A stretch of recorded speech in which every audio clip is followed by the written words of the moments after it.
Hello दोस्तों, SPB study point पे आप सबका स्वागत है। दोस्तों आज हम पॉलिटी के नेक्स्ट चैप्टर देखने वाले हैं, नेक्स्ट वीडियो, जिसमें राज्यपाल को हम कवर करेंगे। और इससे पहले बहुत सा हम बना चुके हैं पॉलिटी का वीडियो, जिसमें तो केंद्रीय कार्यपालिका आप देख लीजिएगा। केंद्रीय कार्यपालिका में मुख्य रूप से आप देख लीजिएगा राष्ट्रपति, उपराष्ट्रपति, प्रधानमंत्री, मंत्रिपरिषद। ठीक उसी प्रकार अगर विधायिका में आते हैं तो विधायिका में केंद्र की विधायिका में हो जाएगा लोकसभा, राज्यसभा। आप देख लीजिएगा, ये तमाम वीडियो अपलोड मिलेगा आपको। तो ठीक उसी प्रकार हम शुरू करते हैं। अब राज्य में जो कार्यपालिका होता है और विधायिका होता है और आपका फिर न्यायपालिका हो जाएगा। तो राज्य की विधायिका में राज्य में आपका होते हैं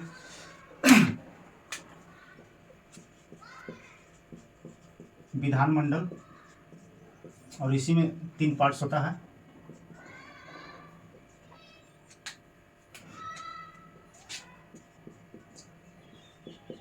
राज्यपाल, विधानसभा और यहाँ विधान परिषद हो जाएगा, जो सभी राज्यों में उपलब्ध नहीं है। विधान परिषद,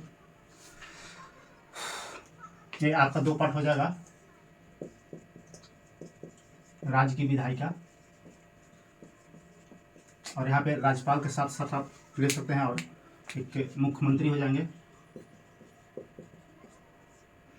फिर आपका हो जाएगा राज्य मंत्रिपरिषद,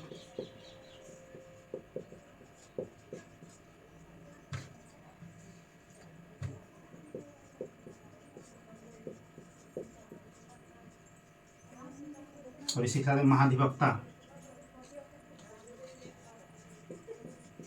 जैसे हमने महान्यायवादी पढ़ा था, अटॉर्नी जनरल पढ़े थे केंद्र में, उसी प्रकार महाधिवक्ता। तो ये आपका हो जाएंगे कार्यपालिका का पार्ट्स हो जाएंगे।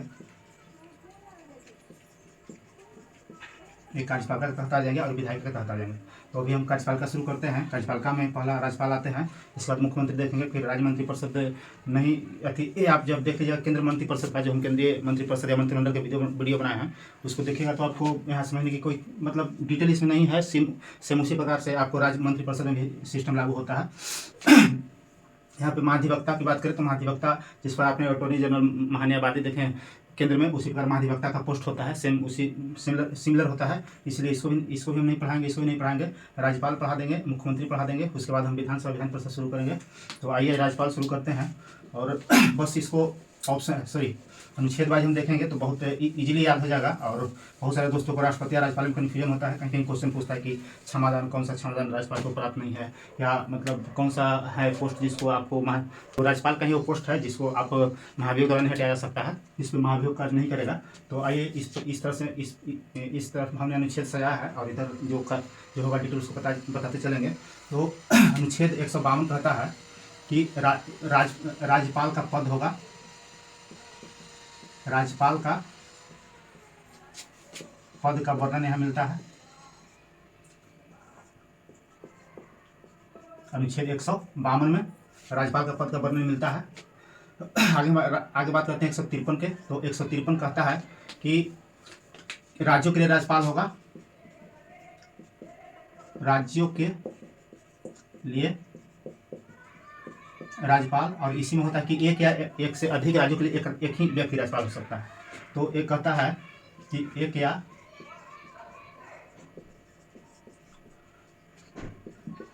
अधिक राज्यों के लिए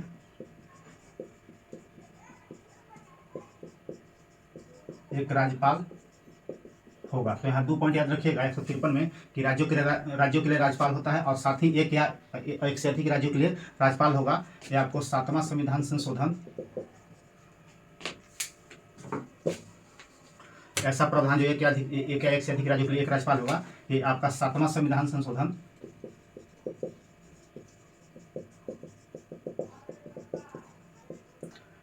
1956 द्वारा ऐसा प्रावधान किया गया कि एक या एक से अधिक राज्यों के लिए एक ही राज्यपाल होगा।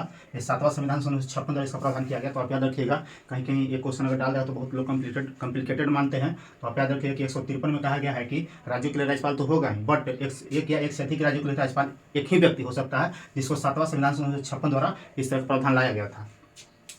तो आगे देखते हैं शक्ति एवं कार्य। शक्ति एवं कार्य, बहुत से राज्यपाल हैं उनको बहुत सारे कार्य एवं शक्ति प्राप्त है। जैसे आप बात कर लीजिए 154 में शक्ति एवं कार्य है। तो आप जैसे कार्यकाल या कार्यपालिका शक्ति, विधायी शक्ति, और आपको हो जाएगा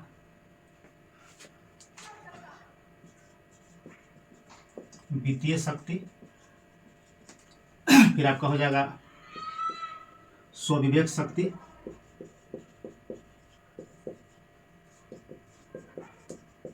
और बहुत सारी इनको अधिकार प्राप्त इनके शक्ति और कार्य है, जिसको हम आप लोग को चाह रहे हैं कि 154 जो है कार्य एवं शक्ति, इसको हम एक स्पेशल अलग से वीडियो बना के आप लोग दें, चूँकि आप लोग बेहतर रूप में समझ पाएंगे। चूँकि अगर इसी में हम वर्णन करते हैं कार्यपालिका शक्ति क्या है, विधायिका शक्ति क्या है, वित्तीय शक्ति क्या है, तो वीडियो आपको बहुत लंबा हो जाएगा। और आप लोग तो बहुत लंबा वीडियो देखते नहीं हैं, हम देखते हैं कितना व्यू कम जा रहा है। इससे पहले मैंने लोकसभा का डाला है जो लंबा वीडियो होगा 35 मिनट का, इससे पहले राज्यसभा का डाला था उसका कम लंबा है, तो उसको लोग ज़्यादा देखते हैं, कम लंबा।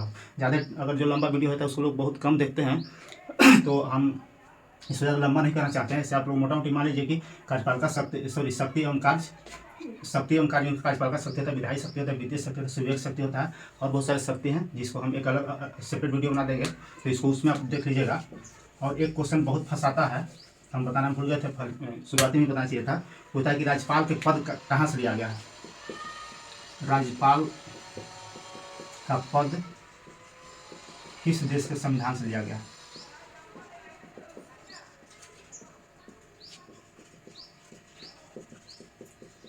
लिया गया है, पहला यही क्वेश्चन है था, बट हम भूल गए थे, तो आप याद रखिएगा कनाडा से लिया गया है, कि राज्यों के राज्यपाल होगा उसका पद कनाडा से लिया गया है। और एक और यहाँ क्वेश्चन फंसा है कि जो जिस तरह से केंद्र में आप देखें कि कार्यपालिका शक्ति के प्रधान होते हैं आपको राष्ट्रपति, ठीक उसी प्रकार राज्यों में कार्यपालिका शक्ति के प्रधान होते हैं राज्यपाल होते हैं। अगर यही लगा देगा कि मतलब हेड कौन होते हैं, मैंने वास्तविक हेड कौन होते हैं, तो वैसे तो हेड होते हैं राज्यों के राज्यपाल होते हैं, संवैधानिक इनको प्रमुख, संवैधानिक के हेड ही होते हैं, संवैधानिक प्रमुख होते हैं। राज्यपाल राज्यों के लिए संवैधानिक प्रमुख होते हैं या हेड होते हैं। अगर ये वास्तविक हेड पूछेगा तो वास्तविक हेड में आप सीएम बता सकते हैं। अब यहाँ पूछेगा कि वास्तविक हेड कौन हो जाएंगे, जो वास्तविक प्रमुख राज्यों के लिए कौन होंगे, तो यहाँ पे सीएम हो जाएंगे। जिस प्रकार आप केंद्र में देखे थे कि अगर सिर्फ पूछे कि देश के प्रमुख संवैधानिक पोस्ट पर बैठा प्रमुख कौन हो सकते हैं, या कि कौन है जो सर्वमान्य है, तो वहाँ राज्यपाल वहाँ राष्ट्रपति थे और यहाँ राज्यपाल हो जाएगा। ठीक उसी प्रकार जिस प्रकार से केंद्र में देखे कि संवैधानिक अगर वास्तविक प्रमुख पूछे तो वास्तविक प्रमुख या वास्तविक शक्ति आपको प्रधानमंत्री निहित होता है, ठीक उसी प्रकार वह राज्य में आते हैं तो वास्तविक प्रमुख जो होता है, वास्तविक शक्ति निहित होता है, वो सीएम में होता है, चीफ मिनिस्टर में होता है। तो ये सब इंपॉर्टेंट हो जाता है, सब याद रखिएगा। तो कार्य एवं शक्ति हम देख लेंगे एक सेपरेट वीडियो में अलग से।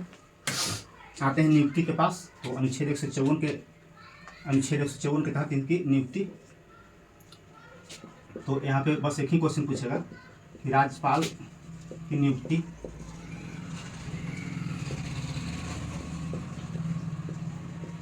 कौन करता है, तो इसका स्पष्ट एक ही लाइन में आंसर हो जाएगा,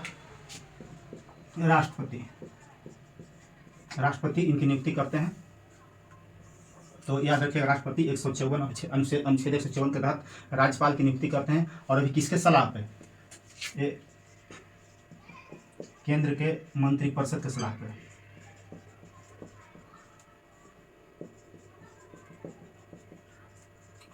मंत्रिपरिषद के सलाह पे राष्ट्रपति द्वारा राज्यपाल को नियुक्त किया जाता है। अनुच्छेद 155 के तहत राष्ट्रपति द्वारा केंद्रीय मंत्रिपरिषद सलाह पे राष्ट्रपति द्वारा राज्यपाल को नियुक्त किया जाता है। और कभी भी आप देखते हैं कि जैसे कोई राज्यपाल को हटा दिया गया तो वो वहाँ से आदेश आता है केंद्र से, मतलब जो मंत्रिपरिषद होता है कि वहाँ से हटा करके उनको फलाना जगह कर दीजिए, तो इसीलिए राष्ट्रपति उनको हटा के कोई राज्य में शिफ्ट कर देते हैं। तो केंद्रीय मंत्रिपरिषद की सलाह पर ही राज्यपाल की नियुक्ति होती है राष्ट्रपति द्वारा। अब आते हैं कार्यकाल पर। अनुच्छेद 156 में कार्यकाल की चर्चा है। कार्यकाल तो ऐसे तो मतलब राष्ट्रपति का कार्यकाल अगर पूछे तो अगर वर्ष में कहीं देता है, सॉरी दोस्त, राष्ट्रपति वाला राज्यपाल यहाँ होगा। 156 अनुच्छेद के तहत कार्यकाल पूछा जाए कि राज्यपाल का कार्यकाल क्या होगा,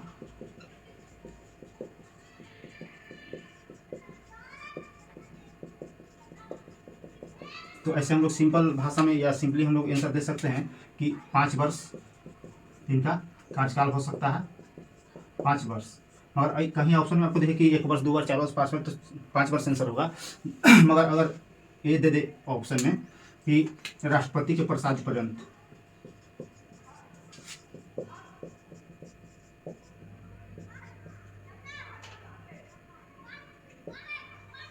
राष्ट्रपति के प्रसाद पर्यंत, तो यही आपका आंसर हो जाएगा। क्योंकि अगर कहीं दिया 5 साल दे दिया या 3 साल दे दिया या 6 साल दे दिया, और एक ऑप्शन में भी ये भी डाल दे कि राष्ट्रपति के प्रसाद पर्यंत पद ग्रहण करते हैं, राष्ट्रपति की इच्छा अनुसार पद ग्रहण करते हैं, तो आपको यही आंसर सही हो जाएगा। अगर वर्ष में देता है कि 2 साल, 3 साल, 4 साल, 5 साल, तो 5 वर्ष आप मानिएगा। अगर कहीं ऑप्शन में ए दिख जाए तो 5 वर्ष से बेहतर यही आंसर मानना सही होगा कि राष्ट्रपति के प्रसाद पर्यंत रहते हैं, क्योंकि इनका कोई कार्यकाल नहीं होता है, क्योंकि केंद्रीय मंत्रिपरिषद की सलाह पर नियुक्ति राष्ट्रपति द्वारा होता है। तो जब राष्ट्रपति चाहें केंद्र के आदेश मिला कि हटाइए तो हटा देंगे, इसलिए इनका कोई कार्यकाल फिक्स नहीं होता है। ऐसे जनरली 5 साल होता है। और अगर उससे बेहतर अगर ऑप्शन आपको मिल जाए कि राष्ट्रपति के प्रसाद पर्यंत, तो राष्ट्रपति के प्रसाद पर्यंत आप बताइएगा। आइए आगे देखते हैं योग्यता कि राज्यपाल को योग्यता क्या होनी चाहिए। राज्यपाल बनने के लिए योग्यता क्या होनी चाहिए, तो इसमें आप 3-4 बिंदु याद रखिएगा।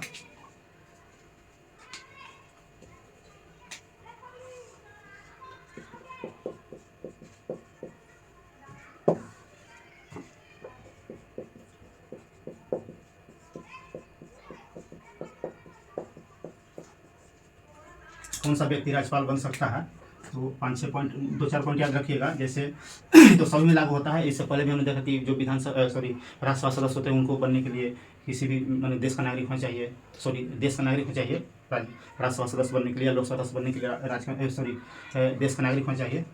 तो कोई भी व्यक्ति जो भारत का नागरिक है,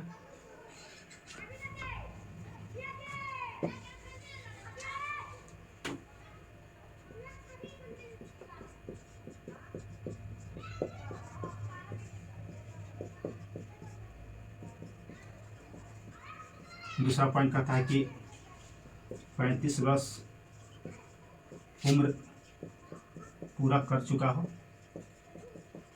सब राज्यपाल की योग्यता में देख रहे हैं, ध्यान दीजिएगा। फिर कहता है कि वह किसी लाभ के पद पर न हो, लेकिन सरकारी नौकरी में न हो। और चौथा बहुत इम्पोर्टेंट पॉइंट होता है कि जो राज्यपाल का चुनाव लड़ रहा है या जिसको नियुक्त किया जाता है, वो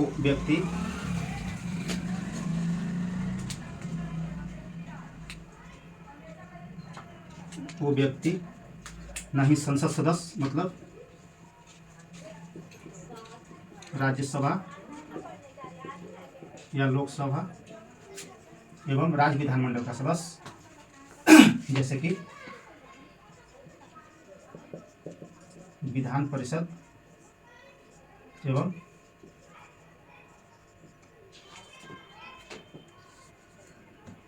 विधान सभा एवं विधान परिषद का सदस्य न हो, मतलब कोई भी सदस्यता इनका ग्रहण नहीं होना चाहिए। जब राज्यपाल नियुक्त किए जाते हैं तो उनके देखा जाता है कि क्या वो राज्यसभा सदस्य हैं या नहीं, लोकसभा सदस्य हैं या नहीं, या राज्य विधानमंडल में विधानसभा का सदस्य है या नहीं, विधान परिषद का नहीं है। अगर हैं तो राज्यपाल की योग्यता का पात्र नहीं है, राज्यपाल का पोस्ट के पात्र नहीं है, इसलिए राज्यसभा, लोकसभा या विधानसभा या विधान परिषद का सदस्य उनको नहीं होना चाहिए। अगर हैं भी तो जिस दिन इनकी नियुक्ति होती है, जिस दिन नियुक्ति होती है उस दिन से उनका पद रिक्त माना जाएगा। मान लीजिए कि राज्यसभा सदस्य हैं तो जो उनका सदस्यता रद्द हो जाएगा या रिक्त माना जाएगा उसी दिन जिस दिन नियुक्ति होती है। तो याद रखिएगा, एक इंपॉर्टेंट पॉइंट हो जाता है राज्यपाल के लिए कि वो राज्यसभा, लोकसभा, विधानसभा, विधान परिषद का सदस्य न हो योग्यता में। अगर है भी तो जिस दिन उसकी नियुक्ति होती है उसके उसी दिन से उसका उसी दिन से उसका जो सदस्यता है रद्द कर दिया जाएगा या आपको वहाँ रिक्त माना जाएगा। तो योग्यता में हम लोग समझ लिया कि भारत का नागरिक होना चाहिए, 35 वर्ष उम्र पूरा कर लिया होना चाहिए, वो किसी लाभ के पद पर न हो, और एक और चीज़ याद रखें कि वो पागल एवं दिवालिया न हो, मन मानसिक रूप से स्वस्थ हो।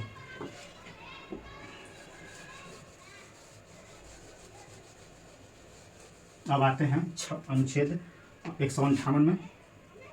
अनुच्छेद 158 कहता है कि इसको समझ लीजिए अच्छे से। अनुच्छेद 158 कहता है कि अगर कोई भी व्यक्ति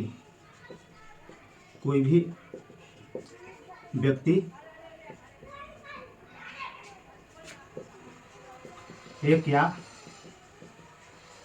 एक से अधिक राज्यों का राज्यपाल नियुक्त होता है तो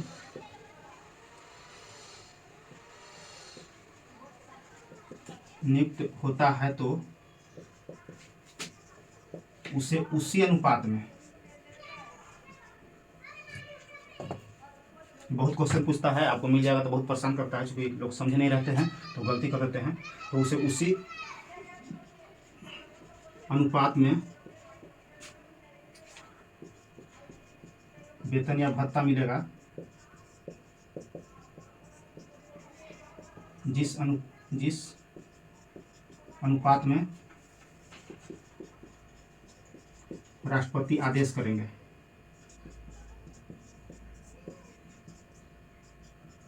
तो याद रखिएगा, अनुच्छेद 158 कहता है कि कोई भी व्यक्ति एक या एक से अधिक राज्यों का राज्यपाल अगर नियुक्त होता है तो उसे उसी अनुपात में वेतन और भत्ता मिलेगा जिस अनुपात में राष्ट्रपति अनुमोदित करेंगे या जो आदेश करेंगे। तो राष्ट्रपति के अनुसार ही इसको एक या एक से अधिक राज्यों के लिए जो राज्यपाल बनते हैं उनको वेतन या मिलता है या जो भत्ता होता है मिलता है। वर्तमान में अगर बात करें तो राज्यपाल की वेतन की बात करें तो ये भी पूछता है बहुत ऑनलाइनर क्वेश्चन ऑब्जेक्टिव में। वेतन 3.5 लाख है, 3.5 लाख है इनका वर्तमान वेतन। अब देखते हैं 159 शपथ।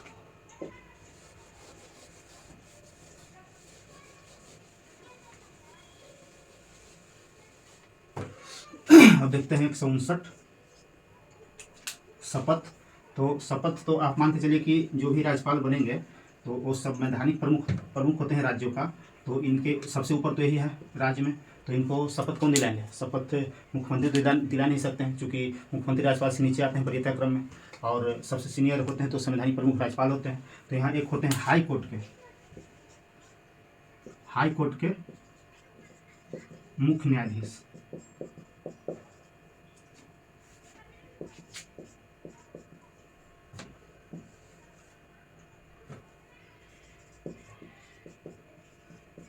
द्वारा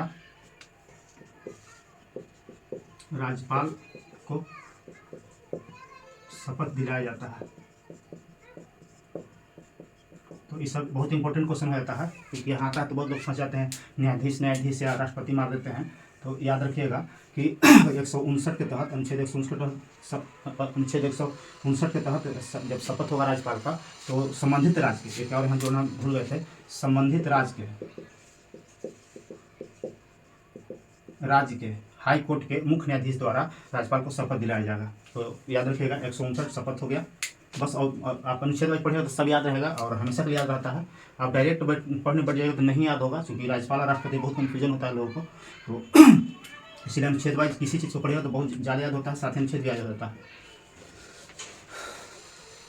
आइए आगे देखते हैं क्षमादान में 2-3 पॉइंट याद रखिएगा। राज्यपाल का क्षमादान जो एक न्यायिक शक्ति है, क्षमादान, इसमें 2-3 पॉइंट याद रखिएगा कि अगर कोई भी विषय जिस पर केंद्र फैसला सुना चुका है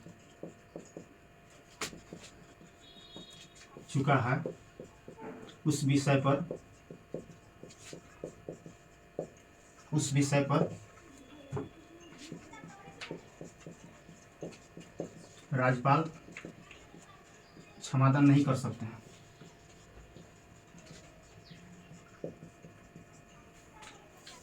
और दूसरा पॉइंट है कि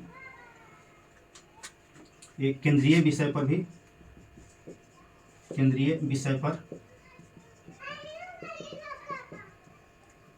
क्षमादान नहीं करेंगे।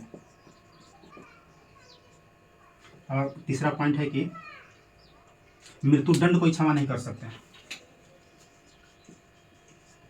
मृत्युदंड को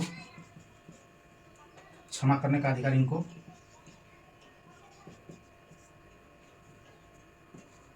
क्षमा नहीं कर सकते हैं। तो ये 3 पॉइंट बहुत इंपॉर्टेंट इसको याद रखिएगा कि राज्यपाल, क्योंकि पूछ देता है कि राज्यपाल द्वारा निम्न से कौन सा क्षमादान के अंतर्गत क्षमादान से अंतर्गत आता है। मृत्युदंड नहीं आएगा, केंद्रीय विषय पर क्षमादान नहीं कर सकते जो केंद्रीय विषय का जो मैटर है, और जिस पर केंद्र फैसला सुना चुका है उस विषय पर भी क्षमादान नहीं कर सकते हैं। तो आप बोलिए कि तब क्या कर सकते हैं। तो जितने भी राज्य से संबंधित है, राज्य से संबंधित सिर्फ मृत्युदंड छोड़ करके, इसको छोड़ करके राज्य से संबंधित सभी विषयों पर क्षमा दान कर सकते हैं। यहाँ भी याद रखिएगा, मृत्यु छोड़ करके राज्य से संबंधित सभी विषयों पर क्षमादान कर सकते हैं, सिर्फ मृत्युदंड पे नहीं कर सकते हैं। मृत्युदंड कोई प्रावधान ऐसा है जो सुप्रीम कोर्ट फैसला सुना चुका और इसके राज्य के व्यक्ति हैं तो उस पर एक फैसला नहीं सुना सकते हैं। तो मृत्युदंड क्षमा करने की इनको शक्ति नहीं है। राज्य से संबंधित आप जितने भी विषय पर है क्षमादान कर सकते हैं। तो उम्मीद करते हैं आप लोग बेहतर रूप से समझ में आया होगा। थोड़ा सा वीडियो लंबा होगा और आप लोग देखिएगा और थोड़ा सा कोऑपरेट करिए। आप लोग लाइक सब्सक्राइब बहुत कम लोग करते हैं और शेयर भी कम करते हैं। अब आता है अध्यादेश। राज्यपाल का अध्यादेश 213, राष्ट्रपति 123, राज्यपाल 213। तो हम देखते हैं अध्यादेश में कि जब राज्यपाल का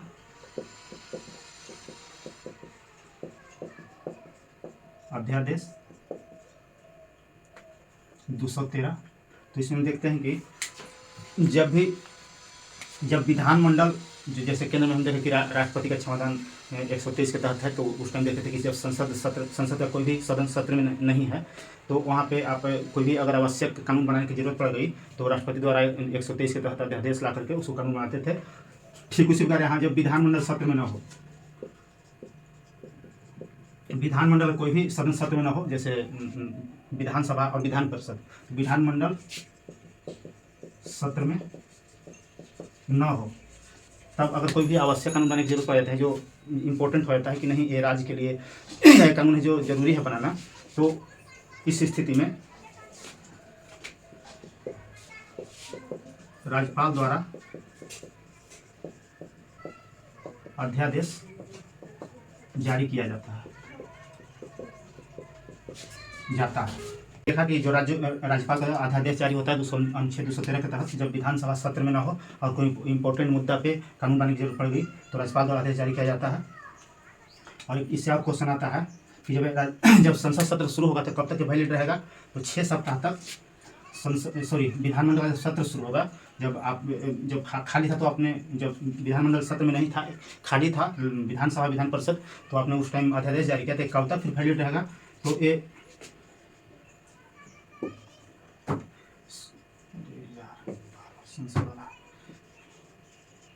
विधानमंडल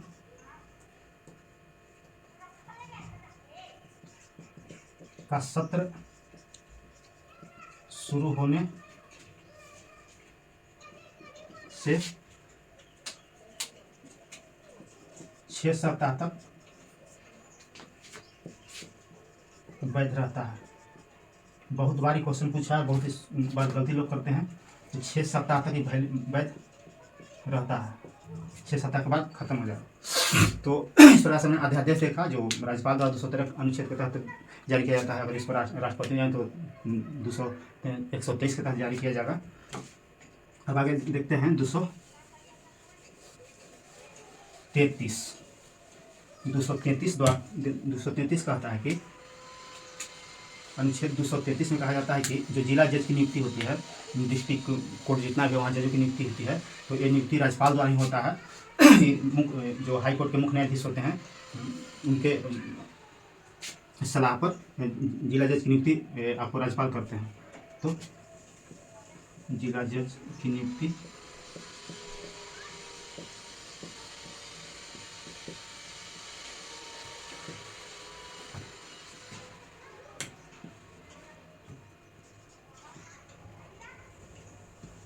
हाई कोर्ट के मुख्य न्यायाधीश के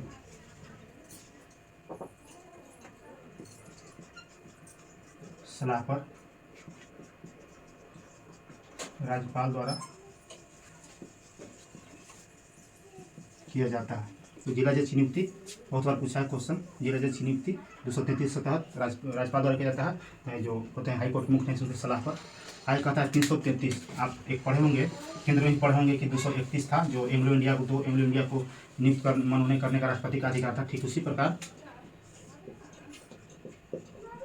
राज्य विधानसभा में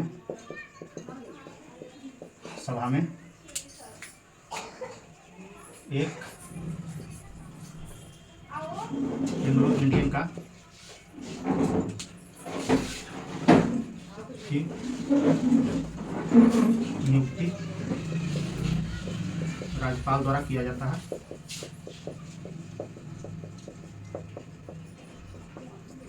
है। तो 233, आइए एक बार फिर रिविजन कर लेते हैं।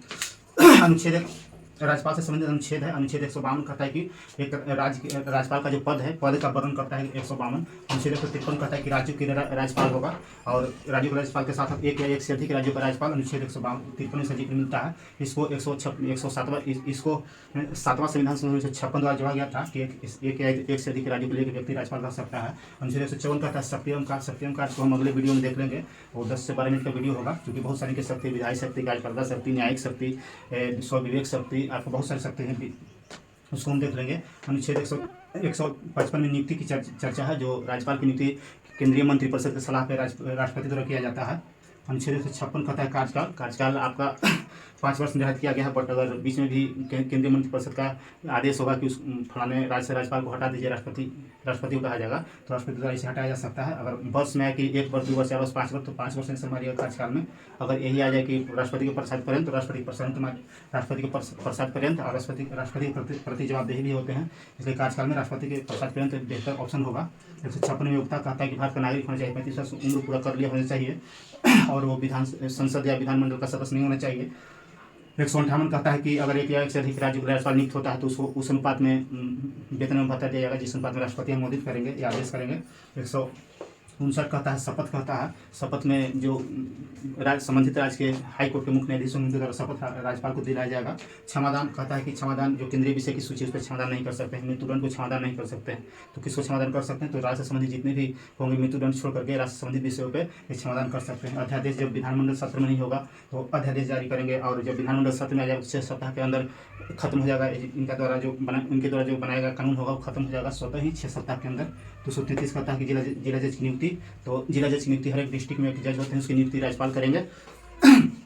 किनके सलाह पे, तो जो संबंधित राज्य के हाईकोर्ट के मुख्य न्यायाधीश उनके सलाह पे जिला जज की नियुक्ति करेंगे। अनुच्छेद 333 कहता है एंग्लो इंडिया की नियुक्ति करें, जिस प्रकार से केंद्र में आप देखते हो कि राष्ट्रपति द्वारा 2 एंग्लो इंडिया का नियुक्त किया जाता था 331 अनुच्छेद के तहत आपको लोकसभा में, और उसको अब देखिए कि एंग्लो इंडिया को खत्म कर दिया गया है। 4वां संविधान संशोधन 2019 के तहत एंग्लो इंडिया को समाप्त कर दिया गया, निरस्त कर दिया गया है। तो ठीक उसी प्रकार राज्य में राज्यपाल द्वारा 333 अनुच्छेद के तहत एक एंग्लो इंडिया की नियुक्ति राज्य विधानसभा में किया जाता है। तो इस बात से उम्मीद करते हैं कि राज्यपाल का वीडियो आपको बेहतर रूप में समझ में आया होगा, और इसके बाद इनको कार्य एवं शक्ति का एक वीडियो हम बनाएंगे जो 10 से 15 मिनट का होगा, और एक थोड़ा सा लंबा वीडियो होगा, तो आप लोग से माफ़ी चाहेंगे, और देखिएगा बहुत ही उपयोगी साबित होगा, इससे ज़्यादा आपको एग्जाम में नहीं पूछेगा। और दोस्तों आप लोग से एक शिकायत है कि आप लोग शेयर बहुत कम करते हैं, लाइक भी कम करते हैं। जितना लोग देखते हैं उतना लाइक करेगा तो हम भी मोटिवेट रहेंगे वीडियो बनाने के लिए। तो इस प्रकार से हम अगला वीडियो बहुत जल्द लेकर आएंगे। इसको फिलहाल 1 से 2 बार देख लीजिएगा, और वीडियो को लास्ट तक देखने के लिए धन्यवाद।